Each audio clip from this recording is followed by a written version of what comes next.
The Lagos State government on Thursday began demolition of unsafe and illegal buildings at the Trade Fair complex in Ojo. Hi, welcome to What's Happening. These are our top 10 stories countdown today.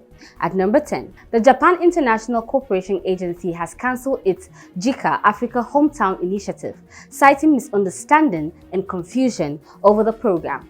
JICA announced the withdrawal in a statement on its website on Thursday, weeks after reports claimed Japan would create a special visa category for Nigerians who wish to relocate to Kisarazu, a city designated as hometown to Nigerians and other Africans under the scheme.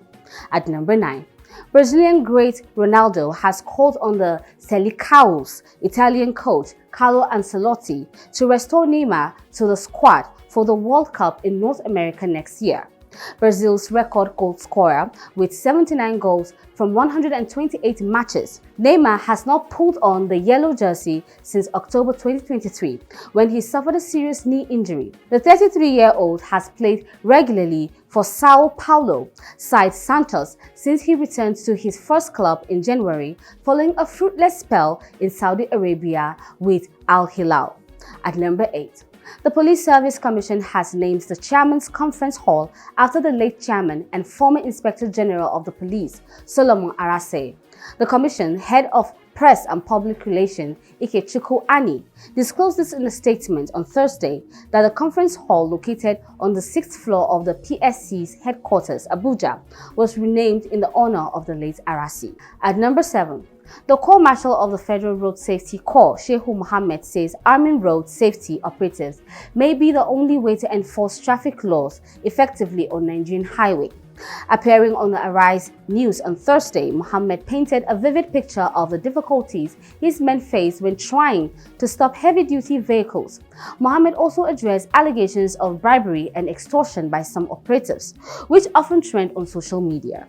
At number 6, the Senate Committee on Host Communities has urged the Nigerian Upstream Petroleum Regulatory Commission to sanction international oil companies that fail to adhere to the Petroleum Industry Act directives to set up the Host Community Development Trust.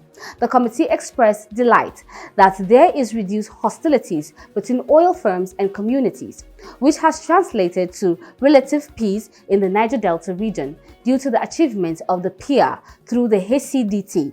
At number 5, the Federal Bureau of Investigation has announced a $10,000 reward for information leading to the arrest and conviction of Nigerian Olamide Adebiyi Adediran, wanted in the United States for multiple fraud offenses. According to a statement on the FBI's website, Adediran faces charges of bank fraud, identity document fraud, and credit card fraud in connection with alleged crime committed in Illinois as far back as 2001. At number 4, the Independent National Electoral Commission has announced the commencement of electioneering ahead of the 2026 Federal Capital Territory Area Council elections.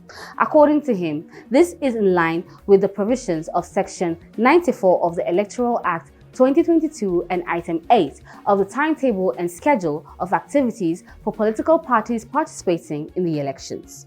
At number 3, Nigeria's Supreme Court held its first hearing in a high-profile blasphemy case Thursday that defense lawyer hoped would lead to a ruling that puts curbs on Sharia law. As the case has wound its way to Nigeria's highest court, civil and religious liberties advocates from the United States, European Union and United Nations have voiced support of Sharif Aminu. At number 2, the Central Bank of Nigeria has advised Nigerians to stop abusing the Naira, warning that poor handling of the banknotes increases the cost of printing and replacing them. The Deputy Governor of Operations Directorate, Bala Bello, warned during the launch of nationwide sensitization campaign on proper Naira handling held in Abuja. And at number 1, the Lagos State government on Thursday began demolition of unsafe and illegal buildings at the Trade Fair complex in Ojo. The operation was carried out jointly by the Ministry of Physical Planning, Lagos State Building Control Agency, Lagos State Urban Renewal Agency, and the Lagos State Physical Planning Permit Authority. Senior Special Assistant on New Media to Governor Babajide Sanwo-Olu, Jibril, confirms the exercise in a post on X. That's all for today. See you next time on What's Happening.